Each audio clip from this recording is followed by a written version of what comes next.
I wanted to get the windscreen out of my camera shots, so I searched all over looking for an aftermarket shorter windscreen to no avail. When I bought my V-Strom, they gave me two windscreens, a shorter one and a taller one which came mounted on the bike. I immediately replaced it with a shorter one, which I thought would work best with a chin-mounted GoPro on my helmet, which proved not to always be the case. The V has a nice option of 3 windscreen settings just by pushing on the screen, but even on the lower setting, it still gets in the way of some of my shots. I like the shorter screen and I'll keep it for longer highway trips, but I've never used the taller one, knowing it would distort the view of the camera where the top of the screen sweeps upward, even worse than the shorter screen. So I decided the taller screen would be the one to go under the knife. My next trip will be 2,000 miles of mostly dirt and gravel at lower speeds. I'll explain that further in a future video. So I'm not too concerned about wind buffeting. But for now, here's how I cut down my windscreen in case any of you also have a reason to butcher yours. But it actually went pretty well. My first step was to clamp the screen I was cutting down over the top of the existing screen and use it as a reference point.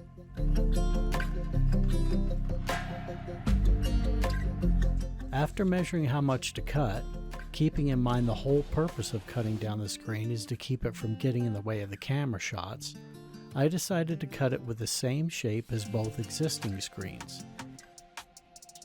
Next, I used a dry erase marker, just in case I made any mistakes, and attached it to a large scribe, in this case a log scribe, and I made my first initial line across the main part of the screen. Even though cutting the screen this low and with not much of an arc might give it a short, flat, squatty look, but I was okay with that. I used blue tape to mark off the cutting lines on both curved sides of the screen.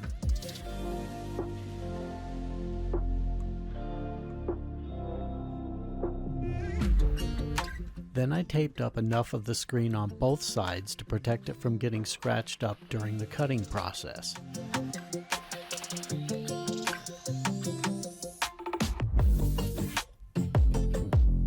Now the most important part. It was time to decide which was the proper instrument to use to make the cut.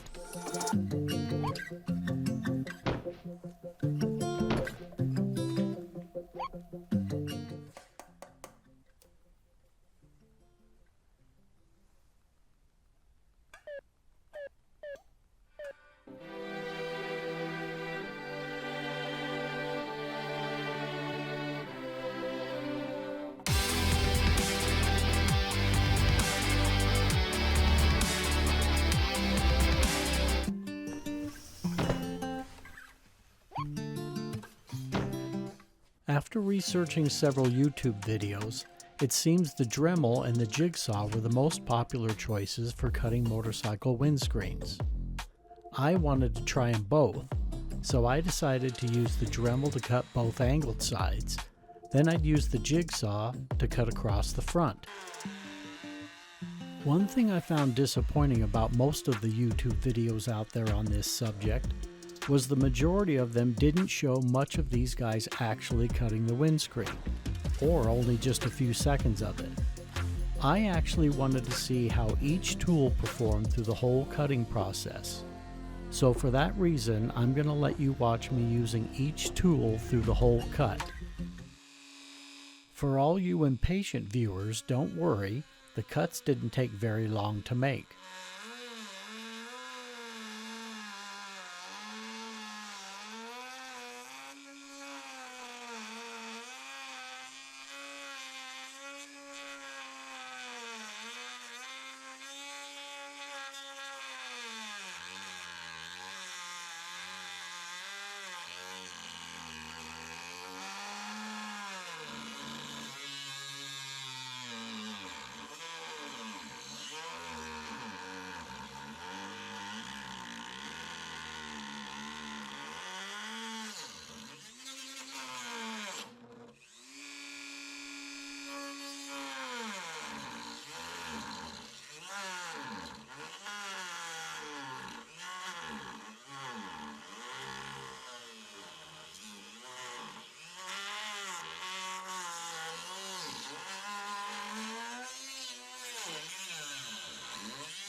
It took a few passes to actually cut through the screen, and the Dremel left thick, melty blobs on the sides of the cut, but were no issue while cutting or when cleaning up the screen after cutting.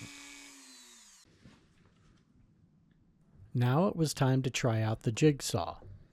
Be sure to use a jigsaw blade with tight teeth.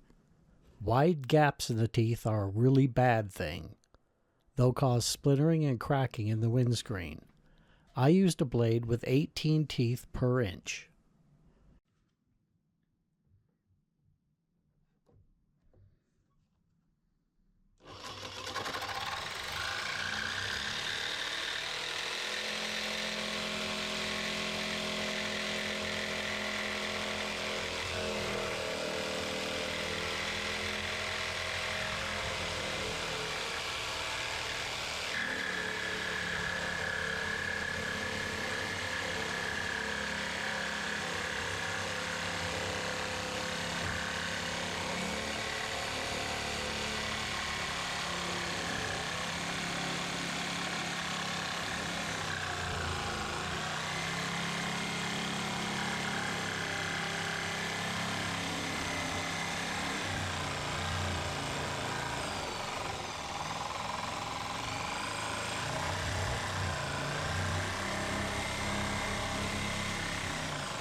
The jigsaw was a nice and easy cut, with much less vibration than I thought it would have.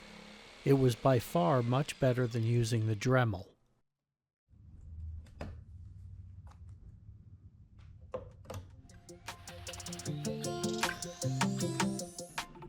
Now the part I was a little hesitant about.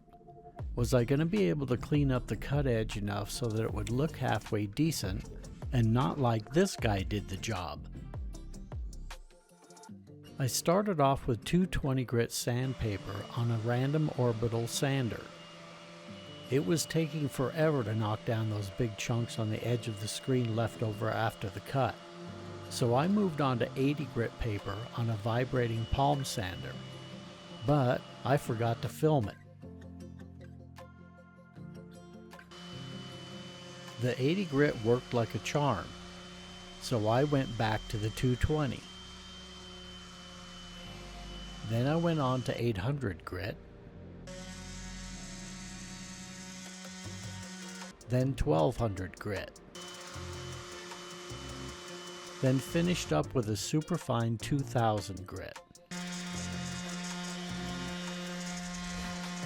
Overall, I probably sanded about a total of 35 to 40 minutes, which isn't too bad.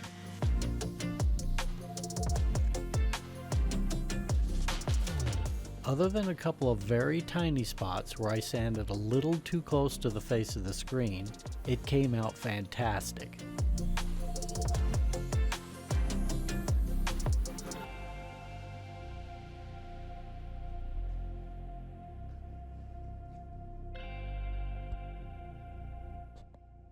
I was happy as, well, this guy.